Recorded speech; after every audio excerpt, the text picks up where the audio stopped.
Eles tocaram nossos corações, nos fizeram sorrir e se tornaram queridos amigos, aos quais sempre seremos eternamente devotados. Aos Language Not Registered for Generation anos.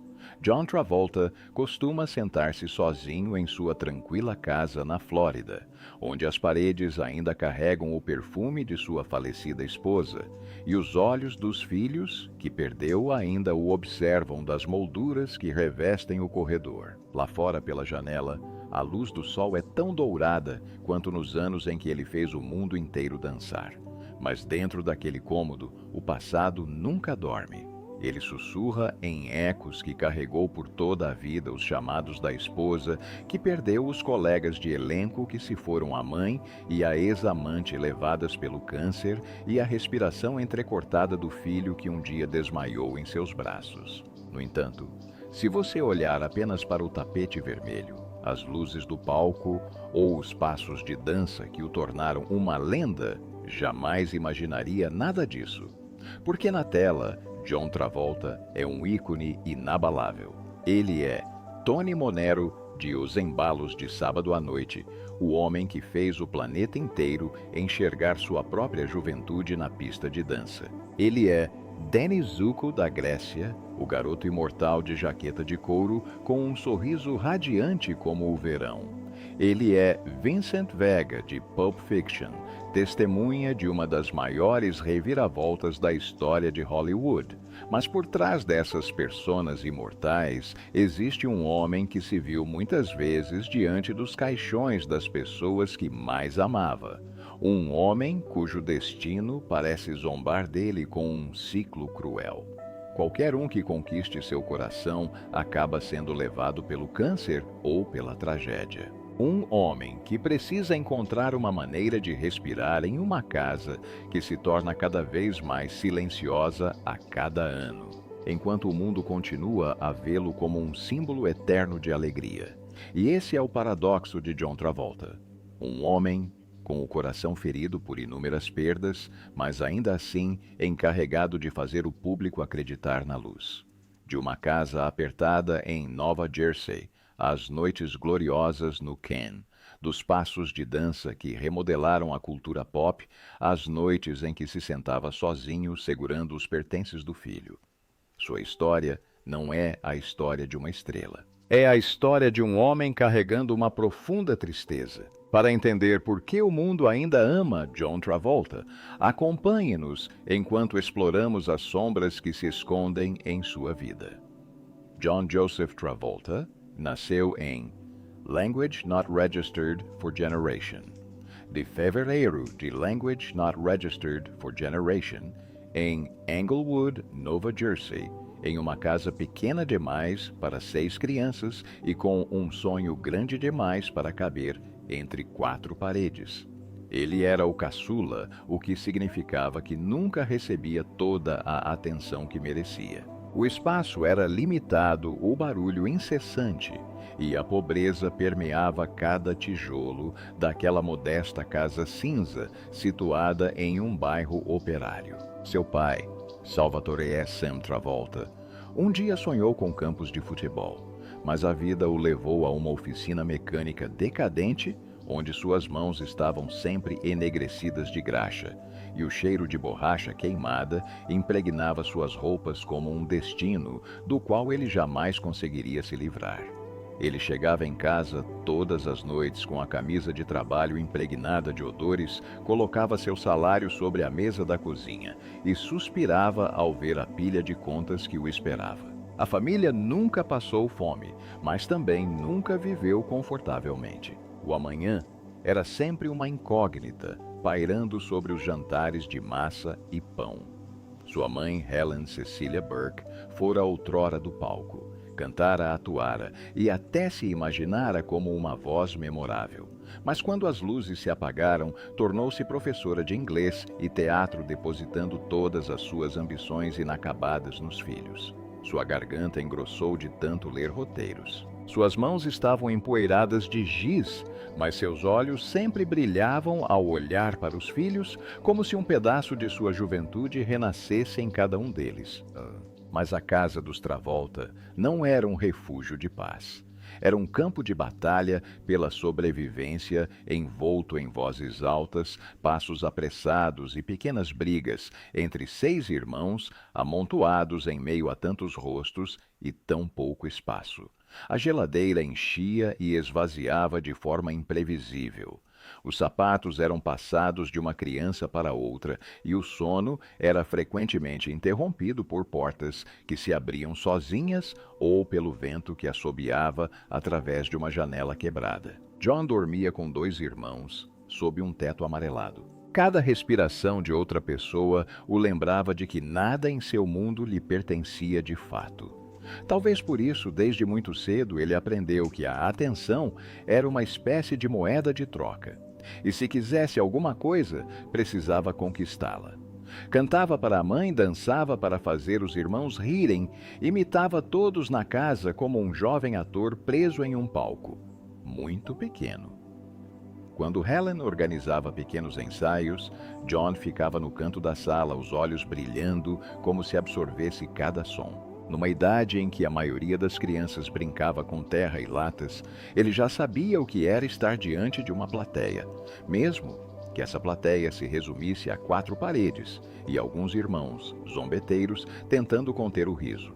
Mas o caos também deixava marcas silenciosas. As noites em que ficava acordado por causa de discussões, as manhãs em que seus pais escondiam a preocupação por trás de um sorriso, as contas chegando em ondas como chuva. Ele via o cansaço no andar do pai, o sacrifício nos olhos da mãe, e entendia que se quisesse escapar daquele ciclo, teria que ir embora. Aos Language Not Registered for Generation anos, as rachaduras não podiam mais ser escondidas. Cada vez que abria a porta do quarto, o cheiro de borracha e óleo de máquina das roupas do pai invadia seu nariz. Cada vez que observava a mãe diante do quadro negro, via seus sonhos enterrados sob camadas de giz branco. E assim, numa manhã de novembro de Language Not Registered for Generation, no meio da aula, ele se levantou e disse algo que ninguém esperava. Estou desistindo. Não por rebeldia, mas porque o silêncio daquela casa lotada se tornou o maior empurrão de todos. Ele passou meses pulando refeições caminhando, em vez de pegar o ônibus para economizar cada centavo. E em Language Not Registered for Generation de dezembro, com apenas Language Not Registered for Generation Dollars. Uma mala velha, um manual surrado do estúdio de atores e uma crença inabalável, ele escapou. Sem lágrimas, sem alarde, apenas um pequeno bilhete com o número de um armário para seu irmão esvaziar mais tarde. Uma despedida silenciosa de sua infância. John Travolta, o garoto que um dia precisou lutar por cada olhar em uma casa repleta de gente, entrou no mundo carregando uma dura verdade. Ninguém mais o olhava, ninguém o esperava, ninguém prometeu que ele conseguiria. Só restavam o sonho e a fome, tanto literal quanto metafórica, à sua frente. Nova York não abriu os braços para um garoto de Language Not Registered for Generation Anos de Englewood. Não era nada parecido com o sonho que ele imaginara quando guardou Language Not Registered for Generation Dollars no bolso de sua jaqueta surrada. A cidade era fria, agitada, indiferente e não tinha absolutamente nenhum espaço para alguém com esperanças grandes demais para a sua idade. Durante os primeiros 8 meses, John viveu como uma sombra errante pelos apartamentos temporários de amigos dormindo em sofás duros como madeira, às vezes em uma cadeira de plástico enfiada no fundo de uma sala de ensaio, às vezes em um corredor onde apenas o chiado de um radiador velho quebrava o silêncio. Ele comia cachorros quentes baratos, bebia água da torneira para sobreviver e tentava esconder o cansaço atrás de um sorriso cada vez que entrava em uma audição. Ele já sabia que iria fracassar. Os diretores de elenco o olhavam por exatos 3 segundos, assentiam educadamente e passavam para o próximo currículo. Ninguém perguntava de onde ele vinha, por que havia abandonado a escola ou quantas noites havia dormido no frio cortante. Tudo o que viam era um garoto jovem demais, magro demais, invisível demais, em uma cidade de milhões. Mas essa mesma invisibilidade o fortaleceu. Mais tarde, John diria que havia dias em que ficava parado em frente ao espelho, encarando seu rosto magro, sussurrando para si mesmo: "Eu não vou morrer nesta cidade." Então, um dia, em agosto, de Language Not Registered for Generation, ou Destino Disfarçado, como costuma fazer nos cenários mais simples, apareceu em uma lavanderia. Enquanto dobrava roupas para ganhar dinheiro, John ouviu dois jovens atores conversando sobre as audições para a produção itinerante de Grease. Mesmo sem nunca ter visto o espetáculo, ele decidiu arriscar. Com uma confiança construída inteiramente pelo desespero, entrou na sala de audições, mentiu, dizendo que conhecia bem o musical, e cantou e dançou com tanta intensidade que parecia estar apostando a própria vida naquele momento. E o diretor viu o que quase ninguém mais tinha visto. Não um menino, mas uma faísca que se recusava a apagar. John foi escalado para o papel. Com um salário de Language Not Registered for Generation Dollars por semana, ele finalmente escapou da fome constante e embarcou em uma jornada de quase um ano. Language Not Registered for Generation Cidades. Language Not Registered for Generation apresentações, hotéis baratos com lençóis ásperos e janelas que nunca paravam de ranger. Mas os aplausos mesmo de plateias de cidades pequenas tornaram-se seu oxigênio. Foi a primeira vez que ele sentiu o mundo lhe dizendo que ele tinha feito a coisa certa ao deixar tudo para trás. Mas aquele holofote era apenas uma pequena parte da jornada. Quando a turnê terminou, John se viu diante de uma decisão que muitos considerariam imprudente, beirando a insensatez. Ele gastou todas as suas economias, comprou um Oldsmobile e dirigiu rumo ao oeste em direção a Hollywood. Sem amigos, sem planos, ninguém à sua espera, apenas a estrada e uma certeza, se não fosse agora, se afogaria em arrependimento pelo resto da vida.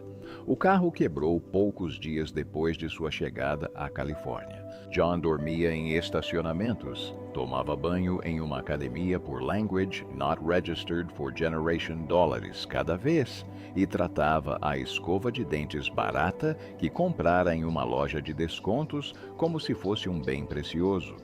Mas mesmo exausto, ele ainda comparecia às audições onde as pessoas o olhavam como se ele tivesse entrado na sala errada. Seu primeiro papel foi interpretando um homem inconsciente em um programa de emergência aparecendo por Language Not Registered for Generation Segundos e ganhando Language Not Registered for Generation Dólares.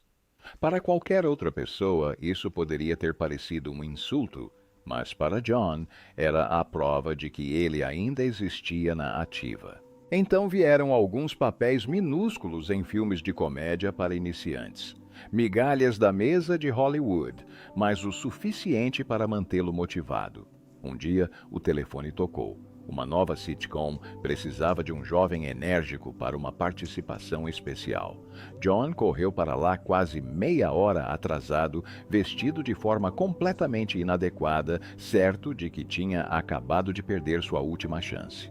Mas quando a câmera ligou algo dentro dele, se acendeu. Meses dormindo em corredores, as rejeições impiedosas, tudo se fundiu em uma única força. John se transformou bem diante dos olhos de todos, tornando-se Vinnie Barbarino, o garoto arrogante, charmoso e insubstituível do Brooklyn. Em Language Not Registered for Generation, de setembro de Language Not Registered for Generation, estreou Welcome Back, Kotter. Em 6 semanas, John Travolta deixou de ser o garoto desconhecido que um dia dividiu um quarto apertado com 2 irmãos. Ele recebia mais de Language Not Registered for Generation cartas de fãs por semana e 2 funcionários da ABC trabalhavam em tempo integral só para abri-las. Seu rosto estampava lancheiras, camisetas e adesivos. A América só falava de Barbarino, mas, assim que a tempestade da fama começou, John sentiu outro medo se insinuar. Essa fama poderia se tornar sua prisão, porque quando fez o teste para Os Embalos de Sábado à Noite, o diretor disse sem rodeios: "Não quero Barbarino no meu filme." Um tapa na cara, mas também um momento que mudou toda a sua vida.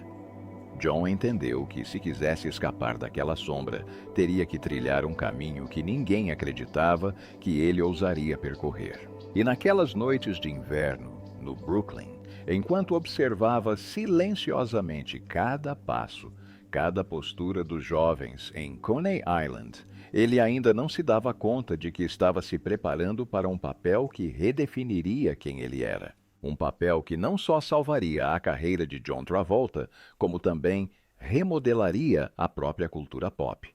Foi nesse momento que Tony Monero começou a nascer. Não em um estúdio de dança, mas no coração de um jovem que havia experimentado a fome, a humilhação, a exaustão e a solidão em uma cidade que nunca dorme. Tony Monero não era apenas um papel. Foi a chave que escancarou a porta que Hollywood manteve fechada na cara de John por anos. Mas para atravessar essa porta, ele teve que pagar com sangue e suor e um pedaço da sua alma. Os ensaios para Os Embalos de Sábado à Noite não eram dança, eram combate. 12 horas por dia, seu corpo tremia sob o calor escaldante do set. Seus pés inchavam até que cada passo parecia que ele estava andando sobre lâminas.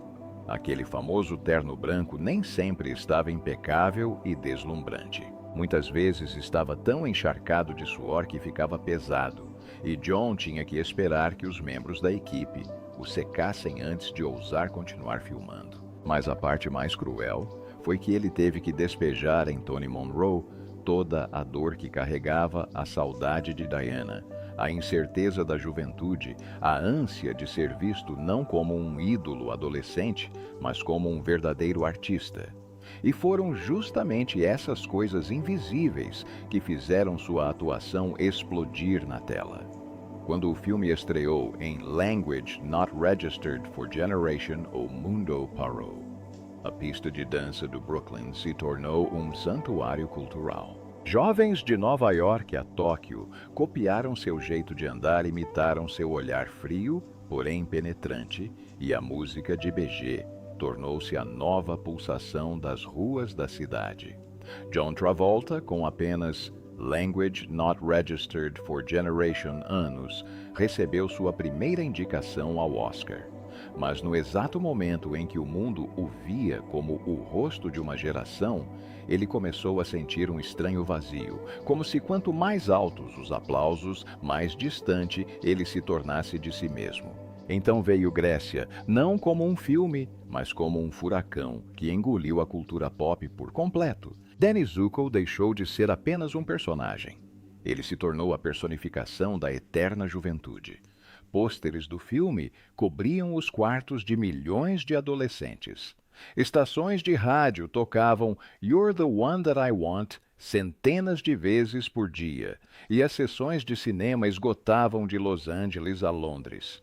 O filme arrecadou mais de Language Not Registered for Generation milhões de dólares, uma quantia inimaginável para a época. Com Grease, John deixou de ser apenas um jovem ator promissor. Ele se tornou uma lenda antes mesmo de ter idade suficiente para entender o preço de se tornar uma. E foi então que o cansaço começou a se insinuar nos espaços vazios de sua vida. Voos promocionais intermináveis, entrevistas tão longas que sua voz ficava rouca, sessões de fotos que nunca paravam. Tudo isso fazia com que seu sorriso, o sorriso que o mundo adorava, às vezes parecesse nada mais do que uma máscara que ele era obrigado a usar. Mas por trás dos pôsteres coloridos, uma sombra começava a se formar. Ele estava sendo visto como um fenômeno, não como um ator. Os diretores ainda viam Barbarino, mesmo que ele já tivesse se transformado em Tony Monroe e Danny Zuko bem diante de seus olhos. Os roteiros que chegavam giravam em torno de um único molde. O cara bonito, um pouco arrogante, que sabia dançar, sorrir e ser superficial. Hollywood o adorava, mas adorava uma versão dele que ele sabia que jamais conseguiria manter para sempre. Quando Os Embalos de Sábado à Noite estreou em Language Not Registered for Generation, o mundo esperava um grande retorno, mas a imprensa o massacrou. Alguns críticos chegaram a descrever sua dança como suada, porém vazia. Essas manchetes se tornaram a primeira lâmina cravada na imagem invencível que o mundo havia lhe atribuído. Seus quartos de hotel estavam sempre cheios de flores e cartas de fãs, mas à noite ele se sentava sozinho lendo cada crítica negativa como se estivessem falando dele e não do filme em que atuava. Pior ainda, era o que acontecia a cada momento com Lily Tomlin. Um desastre tão amplamente ridicularizado que se tornou uma piada nacional. As pessoas diziam que ele estava acabado. Diziam que seu brilho havia se intensificado demais cedo demais. Diziam que ele jamais ressurgiria. E por um breve e fugaz instante, John acreditou neles. Mas então, como sempre em sua vida, ele se recusou a desistir. Olha, quem está falando de Language Not Registered for Generation, com o bebê Yoda, dublado por Bruce Willis, o trouxe de volta às bilheterias com um enorme sucesso inesperado. Mas apesar do sucesso, os críticos ainda o encaravam com ceticismo. Uma estrela de segunda categoria, escreveram. Um ator que já foi famoso, disseram. Não foi um retorno triunfal, apenas um breve momento de fama. E então, quando Hollywood parecia ter esquecido seu nome, surgiu um homem com um roteiro capaz de mudar seu destino. Quentin Tarantino. Tarantino enxergou o que o mundo havia esquecido. A profundidade, a fragilidade, o perigo, o mistério dentro de John Travolta. Ele queria John para Vincent Vega, um homem que era aterrorizante e lamentável, engraçado e sombrio ao mesmo tempo. Pulp Fiction estreou em Cannes. 6 minutos de aplausos, 6 minutos com a plateia de pé, 6 minutos em que John Travolta renasceu diante do mundo inteiro como uma chama que nunca se apagou, apenas coberta por camadas de poeira, tempo e dor. Sua segunda indicação ao Oscar não foi um elogio, foi uma confirmação. A prova de que o garoto que um dia dormiu em corredores e aceitou uma aparição de Language Not Registered for Generation segundos na tela nunca esteve errado em acreditar em seu sonho. Mas o preço desse renascimento, como ele logo descobriria, nunca é barato. Porque quanto mais alto ele subia, mais longas e escuras se tornavam as sombras que o aguardavam. Após a vitória triunfante de Pulp Fiction, seria de se esperar que tudo se abrisse como um novo capítulo repleto de liberdade. Em vez disso, veio uma série de más escolhas, filmes fracassados e sussurros que se tornavam mais altos a cada ano que passava. As oportunidades de ouro que antes caíam em suas mãos, agora lhe escapavam por entre os dedos. Ele recusou filmes como American Gigolo e An Officer and a Gentleman's Splash, que mais tarde transformariam Richard Gere e Tom Hanks em lendas. E a cruel verdade era esta: Hollywood nunca se esquece das vezes em que você diz não. Só se esquece quando não tem mais motivos para dizer sim. No ano, Language Not Registered for Generation Travolta apostou tudo em uma única aposta: Battlefield Earth. Adaptado do romance de L. Ron Hubbard, fundador da Cientologia, o sistema de crenças ao qual ele se apegou durante períodos de profunda perda. Não era apenas um projeto.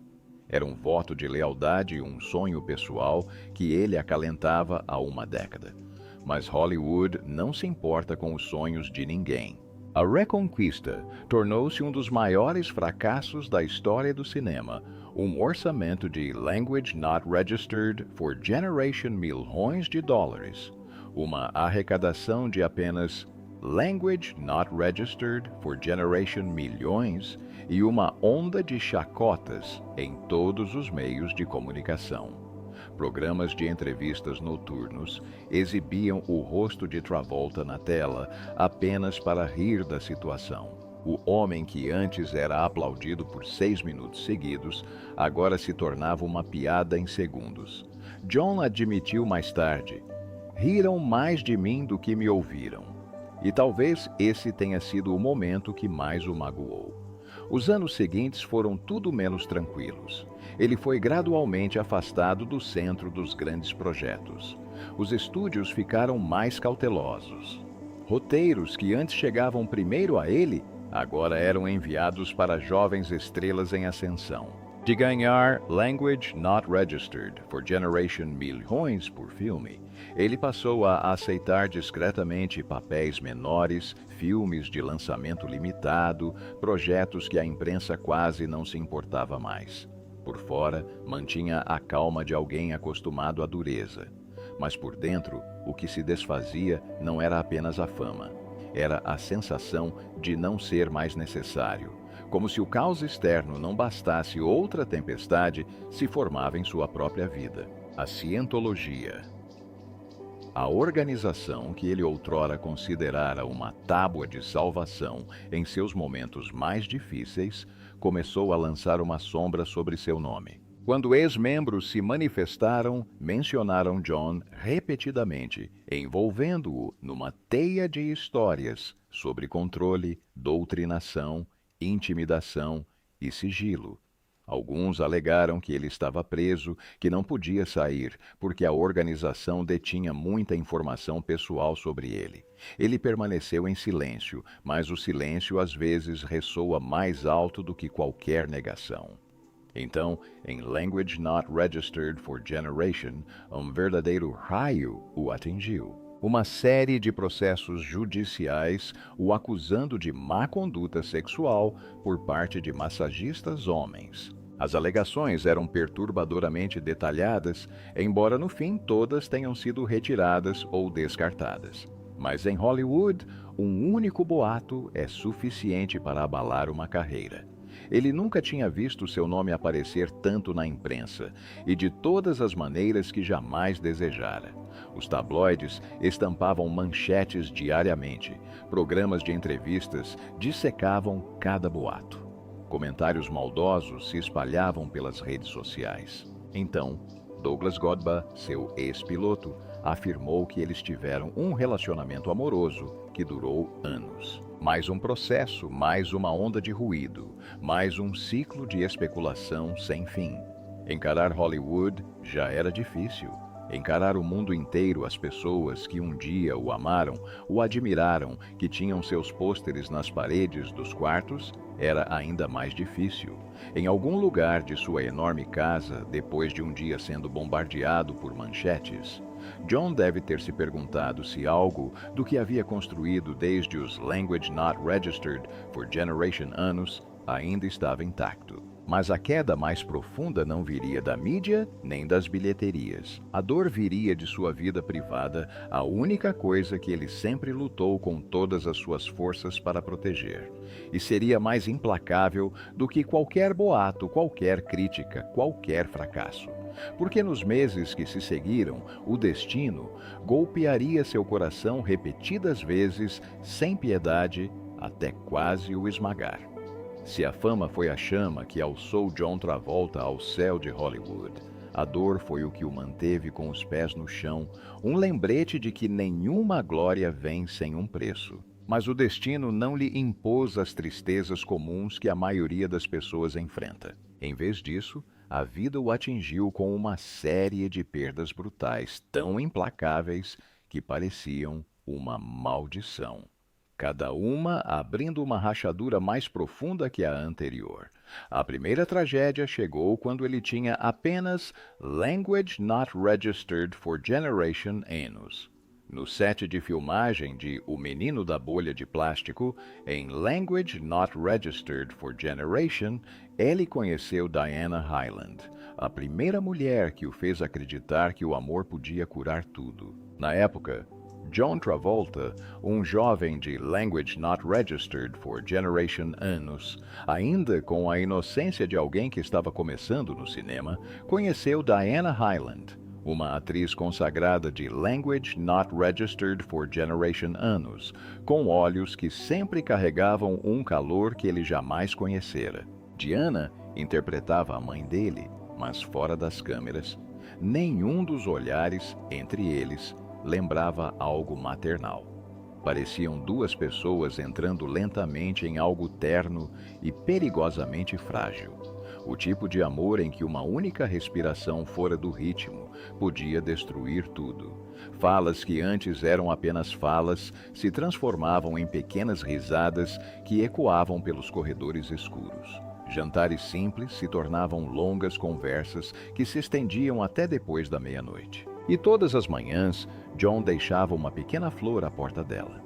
Nada extravagante, nem mesmo acompanhada de um bilhete, apenas a sua maneira de dizer: ainda estou aqui hoje e ainda faço parte do mundo onde você existe.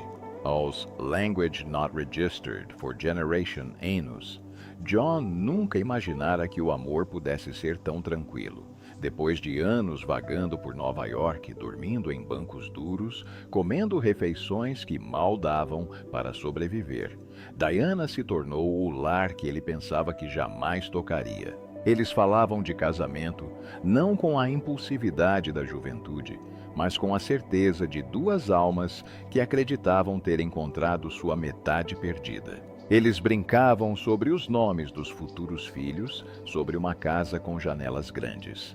John disse certa vez: ela foi a primeira pessoa que me fez acreditar que o amor podia curar. E para um jovem que um dia carregou a fome no bolso do casaco, isso significava mais do que qualquer confissão. Mas o destino sempre sabe exatamente quando atacar. Por trás de seu sorriso radiante, Diana lutava contra um câncer de mama. Uma verdade que ela escondia porque não queria sobrecarregar o jovem que a amava com tanto desespero. Quando soube a verdade, ele não fugiu. Permaneceu ao lado da cama dela, lendo roteiros para distraí-la da dor, cantarolando suas melodias favoritas. Quando a agonia fazia seu corpo tremer, ele segurava sua mão, a mesma mão que havia sustentado sua vida, como uma porta que se abria para a verdadeira vida adulta. Certa noite, quando ela estava mais frágil, Diana olhou para ele com olhos exaustos e serenos e sussurrou: mesmo que me reste apenas 1 ano, é o suficiente porque eu te amei. Aquele momento despedaçou o coração de John. Ele queria se casar com ela, imediatamente agarrar-se a cada fragmento de tempo que lhes restava. Mas o tempo escolheu ser cruel.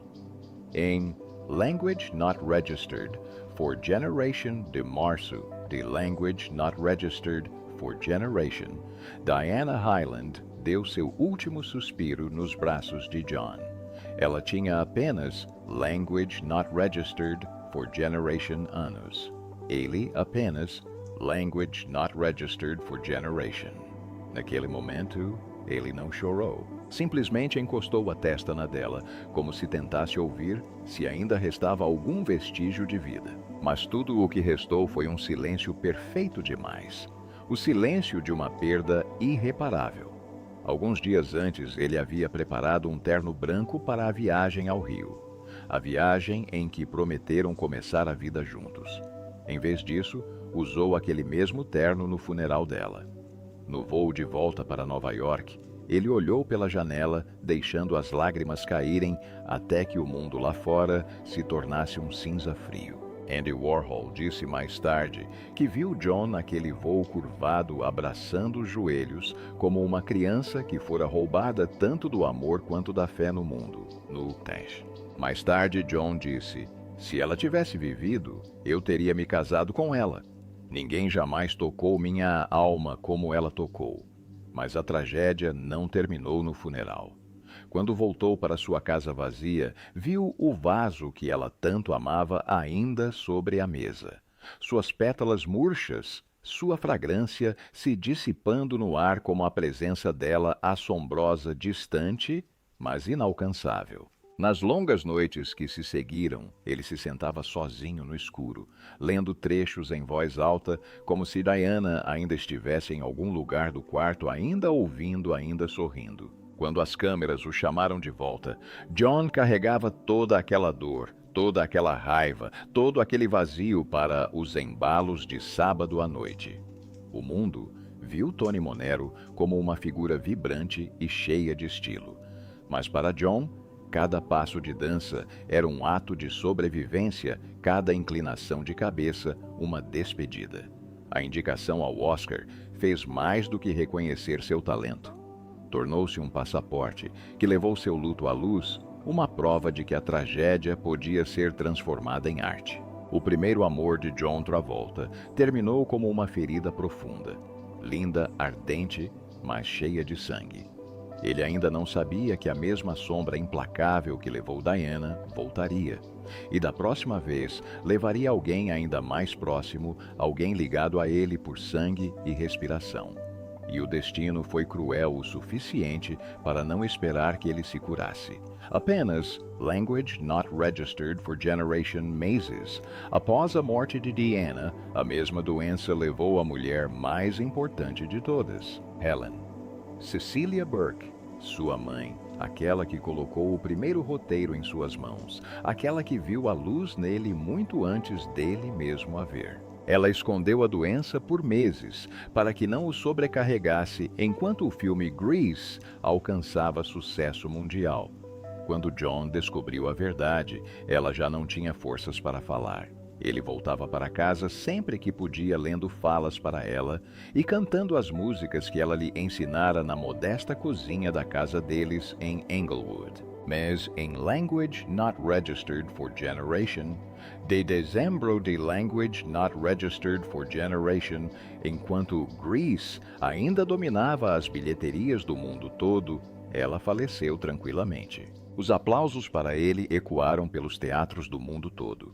Mas dentro da casa dos Travolta, tudo o que restava era o silêncio desesperado de um filho que havia perdido a mãe.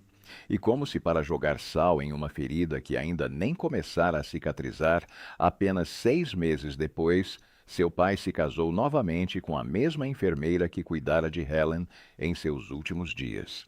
Exteriormente, ele sorria, oferecia bênçãos e se comportava com a graça de um filho querido. Mas por dentro sentia uma porta da memória se fechar com força de forma rápida, fria e dolorosa. Ele havia perdido a mulher que amava e a mãe que o criou, tudo em um intervalo de 2 anos. Mas o universo ainda não havia terminado com ele. E então, anos depois, em meio às ruínas que o destino espalhou após as mortes de Diana e Helen, a vida finalmente abriu uma porta de luz para John Travolta. Um vislumbre de esperança, uma promessa, um tipo de amor que poderia fazer um homem acostumado à perda acreditar que seu coração ainda poderia bater de alegria. O nome dessa esperança era Kelly Preston.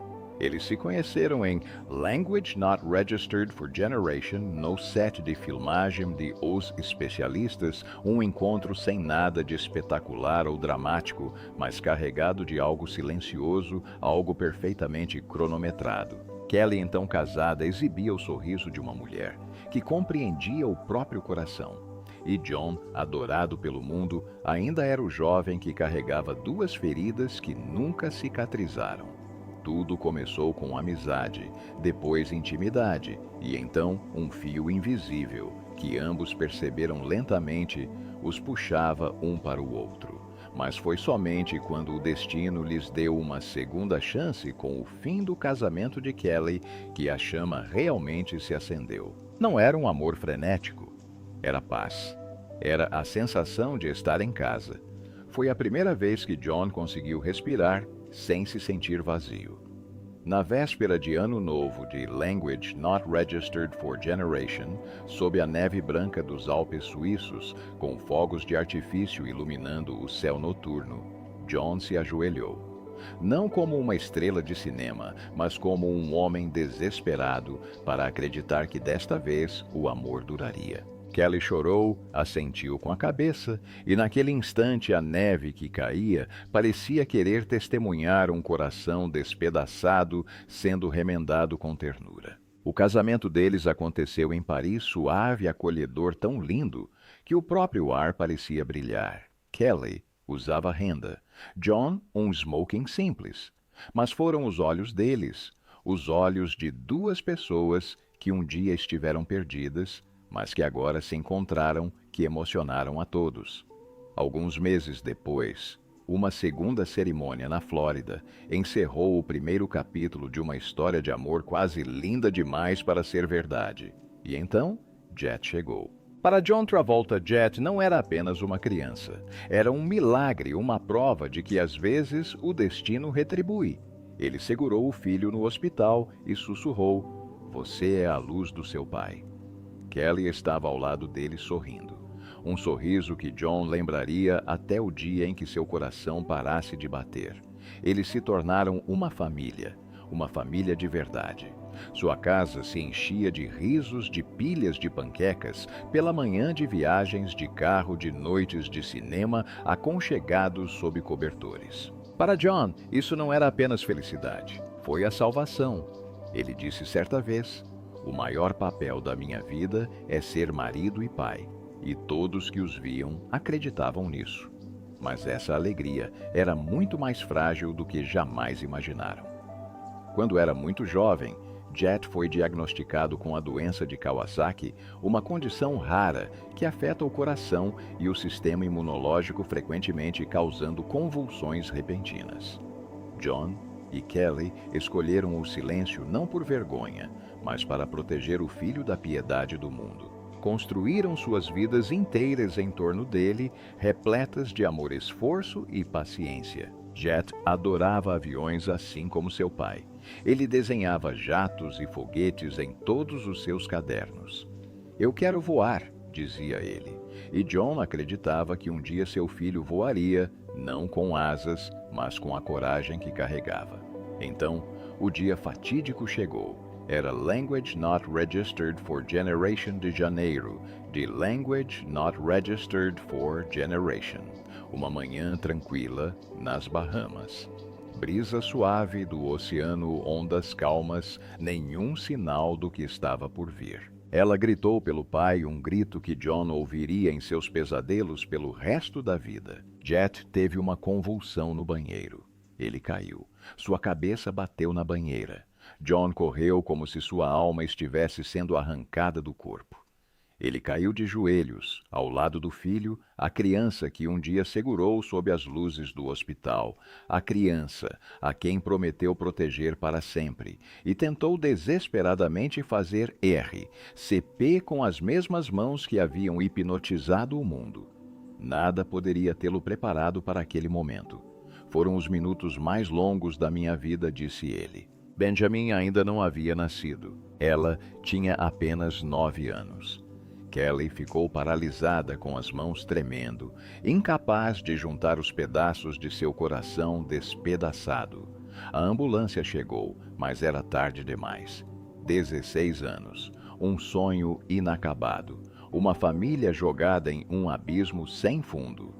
John Travolta, o homem que um dia fez o mundo inteiro se levantar, desabou no chão como alguém que teve a coluna arrancada. "Eu não sabia se conseguiria sobreviver a isso", admitiu ele. Kelly segurou a cabeça do filho na sala de emergência, sussurrando: "Eu trocaria minha vida pela sua se pudesse."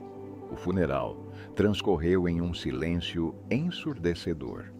Flores brancas por toda a parte. Ela agarrada à mão do pai. Kelly mal conseguindo ficar de pé. A foto de Jet na mesa memorial. O sorriso radiante do menino que um dia desenhou aviões parecia uma lâmina cortando seus corações. Então, a tragédia se transformou em uma nova crueldade. Uma tentativa de extorsão de Language Not Registered for Generation, milhões de dólares. Estranhos exploraram seu luto, ameaçando divulgar informações médicas privadas a menos que pagassem. John estava sentado no tribunal, obrigado a ouvir cada detalhe agonizante do momento em que seu filho morreu. Ele mal conseguia respirar. Senti como se estivesse sendo esfolado vivo, disse ele. Disse que não suportaria um segundo julgamento. O caso foi arquivado, mas a ferida permaneceu sangrando silenciosamente dia após dia. E então, um pequeno milagre o suficiente para manter um homem respirando chegou em Language Not Registered for Generation. Benjamin, um presente que John chamou de a luz que Deus enviou para que pudéssemos continuar de pé. Nos braços de John, aquela criança não era apenas um filho. Ele era um motivo para continuar vivo. Mas o que John não sabia era que a crueldade do destino ainda não havia terminado com ele, e a escuridão retornaria ainda mais profunda e implacável, dor após dor. John Travolta parecia não ter tempo para deixar seu coração se curar entre os golpes. A pequena esperança chamada Benjamin mal havia trazido alegria de volta para casa, quando outra tragédia brutal começou a testar seu coração mais uma vez. Kelly se cansou no final de Language Not Registered for Generation. John presumiu que fosse exaustão após meses cuidando da família e trabalhando. Mas as dores às noites sem dormir, os momentos em que ela escondia uma mão trêmula debaixo da mesa de jantar, tornaram-se cada vez mais difíceis de ignorar. Então, um dia, enquanto preparavam o jantar, Kelly colocou a mão sobre a mesa, agarrando-se à cadeira para se firmar. E em uma fração de segundo seus olhos se desviaram desfocados, assustados. Ele reconheceu um medo familiar e cruel que o atravessou o peito. Câncer de mama. A mesma doença que levou Diana, a mesma doença que levou sua mãe, e agora havia retornado. Tão rápida e impiedosa quanto um veredicto, ele já o havia vivenciado vezes demais. Kelly escolheu manter segredo não por vergonha. Não porque desconfiasse do mundo, mas porque não queria que ela, Benjamin, ou o próprio John, revivessem o que haviam sofrido quando Jet morreu. Ela lutou em silêncio, escondendo a dor por trás do sorriso, escondendo o cansaço por trás de um olhar gentil, escondendo tudo que pudesse preocupar sua família. Se o mundo um dia achou Kelly Preston bonita, só quem testemunhou sua luta entendeu que sua beleza era entrelaçada com uma força extraordinária. John se tornou seu cuidador. Aprendeu a ajeitar o lençol para que não arranhasse suas feridas cirúrgicas. Aprendeu a massagear delicadamente as áreas queimadas da pele após a radioterapia. Aprendeu a sorrir quando ela precisava de força e a chorar no banheiro quando sentia que estava desmoronando. Havia noites em que ele se sentava ao lado da cama dela, segurando sua mão, sussurrando promessas, implorando para que ela ficasse mais um dia, só mais um dia. Ele havia perdido Diana em seus braços. Ele vira sua mãe partir. Ele segurara Jet em desespero impotente.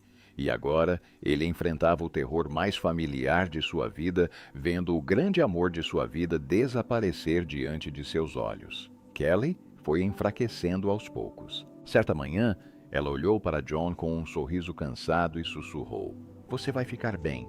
Mas John não estava bem. Ele não podia estar bem. Para onde quer que olhasse, a história se repetia como um pesadelo. O som dos ventiladores, o cheiro de remédios, o cabelo caindo, os aventais pálidos do hospital, os passos lentos que o puxavam de volta para todas as noites em que se sentava no chão ao lado da cama da mãe. O destino parecia zombar dele, arrastando-o de volta por cada perda que ele tentara enterrar. Language Not Registered for Generation de Julo de Language Not Registered for Generation, Kelly Preston faleceu. Sem preparação, sem tempo, sem milagre. Sua casa, antes cheia de risos, tornou-se um deserto de silêncio tão profundo que parecia que se podia ouvir o coração de John se partindo em pedaços. A cadeira onde Kelly costumava sentar para assistir filmes ainda estava lá. Suas roupas ainda tinham o cheiro do perfume que ela amava, As fotos de família na parede ainda exibiam o sorriso de uma mulher que o mundo acreditava ser intocável. Mas dentro daquela casa, Kelly havia desaparecido, e John, pela primeira vez em décadas, sentiu-se verdadeiramente sozinho, verdadeiramente vazio, verdadeiramente com medo. Ele segurou ela e Benjamin no funeral. Benjamin se aconchegou no peito do pai, tentando esconder o rosto banhado em lágrimas. Ela apertou sua mão, os olhos vermelhos, mas se recusando a derramar uma única lágrima, como se tentasse ser forte para que o pai não desmoronasse. Lírios brancos, os favoritos de Kelly, rodeavam o caixão e a música que ela amava flutuava pela sala suavemente como o vento. John permaneceu imóvel, os ombros tremendo não como uma lenda de Hollywood, mas como um homem testemunhando algo que não conseguia suportar. Mais uma vez, a mulher que ele mais amava virando as costas para o mundo. Depois do funeral, ele não foi direto para o quarto. Ficou parado na porta por um longo tempo, como se mais alguns segundos pudessem fazer Kelly abrir a porta, dizer algo, rir de novo. Mas o quarto estava vazio. A cama estava fria.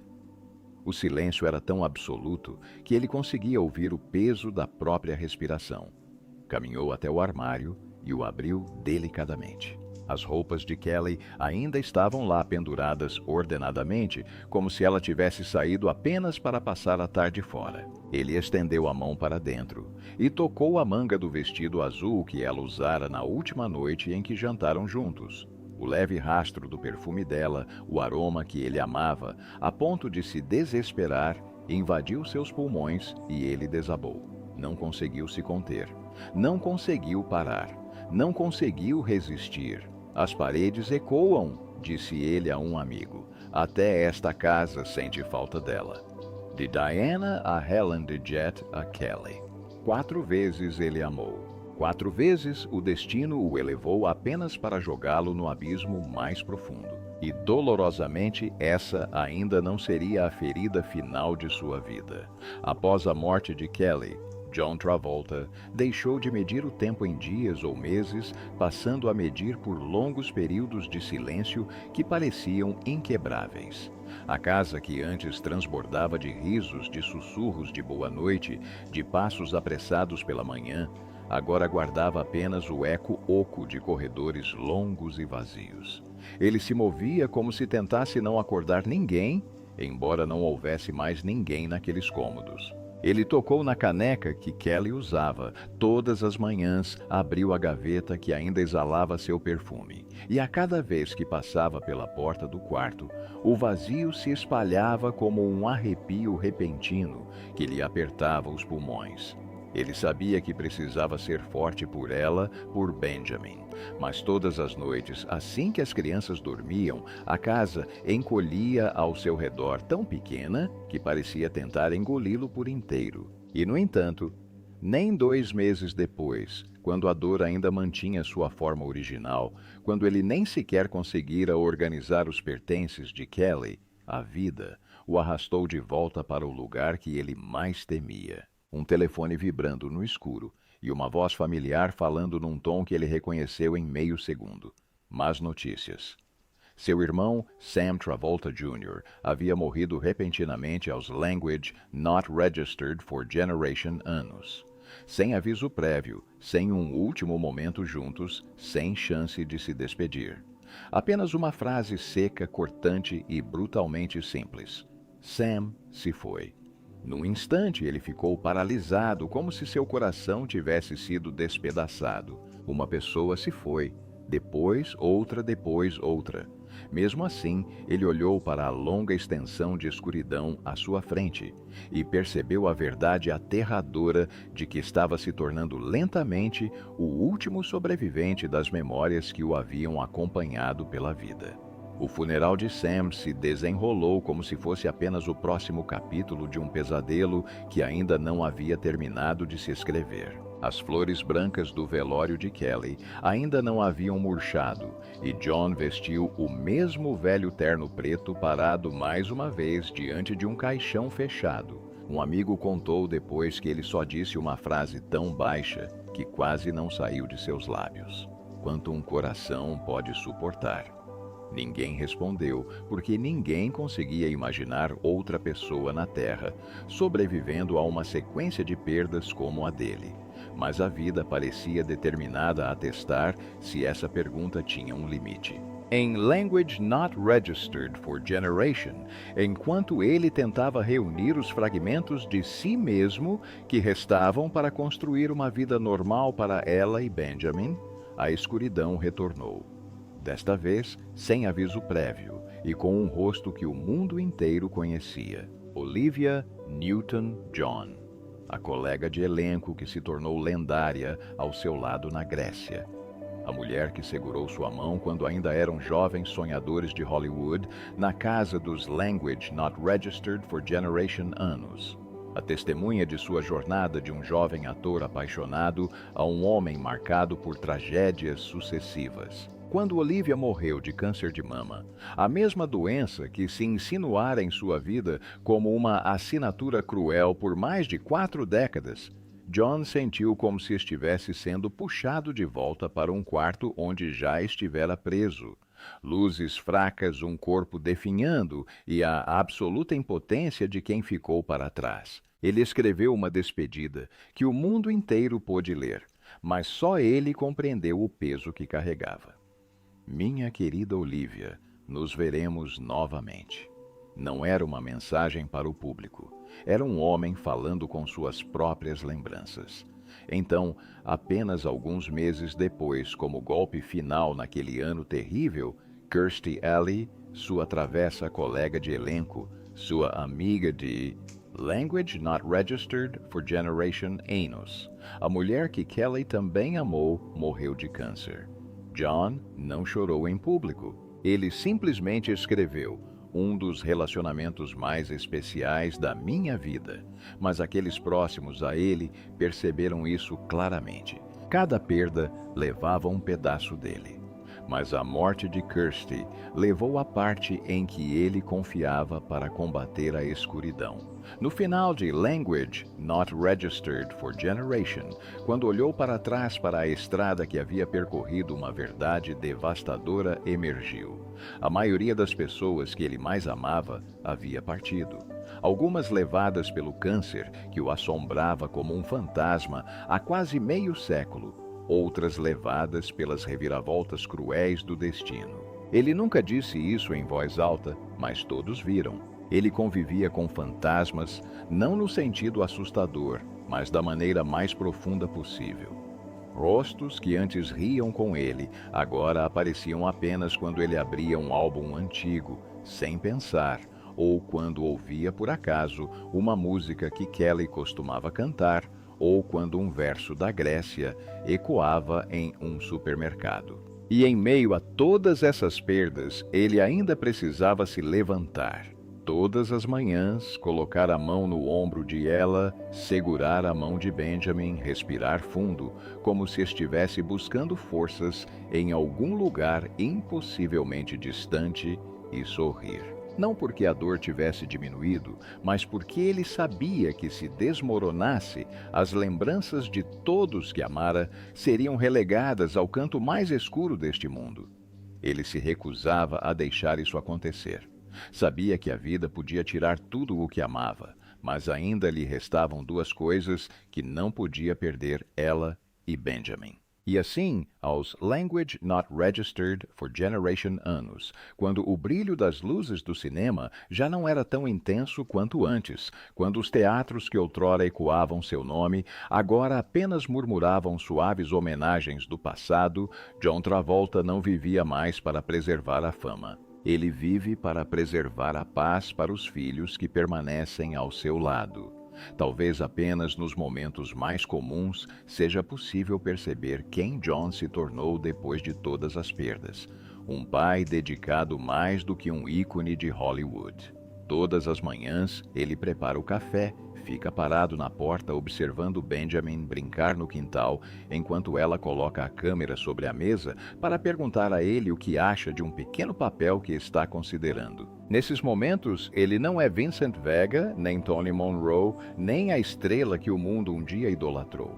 Ele é simplesmente um homem que perdeu muito e tenta se agarrar ao que lhe resta com uma ternura tão profunda que comove até mesmo quem está de fora. Aqueles que o conhecem dizem que John mudou profundamente desde Language Not Registered for Generation. Não por causa da idade, nem pelo cansaço da indústria, mas por causa da estranha quietude que emana de seu sorriso, de sua escuta, de seu olhar para os filhos, como se cada segundo fosse uma dádiva. O destino finalmente lhe devolveu o que tanto lhe tirou. Ele não coloca mais a ambição em primeiro lugar. Não tenta mais provar nada a Hollywood. Em vez disso, aprende a apreciar as pequenas coisas. Um jantar caseiro, uma viagem espontânea com ela, uma tarde ensinando Benjamin a operar o simulador de voo na pequena cabine que construiu dentro de casa. Ninguém diz isso em voz alta, mas todos entendem que em cada risada sua sempre há a sombra daqueles que se foram. Na maneira como ele dá um tapinha no ombro de Benjamin, há a mesma gentileza que um dia dedicou a Jet. No jeito como observa ela cada vez que ela sobe ao palco, há o orgulho que Helen um dia sentiu por ele. E na maneira como ele hesita por alguns segundos antes de sair de casa, seus olhos instintivamente se voltando para a janela onde Kelly costumava se encostar. Há coisas que ele nunca disse em voz alta, mas que ainda existem como uma respiração lenta e prolongada. Quando perguntado sobre o futuro, John simplesmente sorri. Um sorriso um pouco nublado, mas ainda vivo. Ele diz que não espera muito mais. Só quer viver o suficiente para que seus filhos nunca se sintam órfãos de pai. Novos rumores de amor. Para ele, são apenas ecos distantes. Ele não fechou o coração, mas também não tenta preencher o vazio deixado por Kelly. Não porque não esteja pronto, mas porque entende que algumas perdas não devem ser substituídas. Devem ser carregadas. E ele as carrega suavemente, silenciosamente, como quem guarda cartas antigas no bolso de um casaco.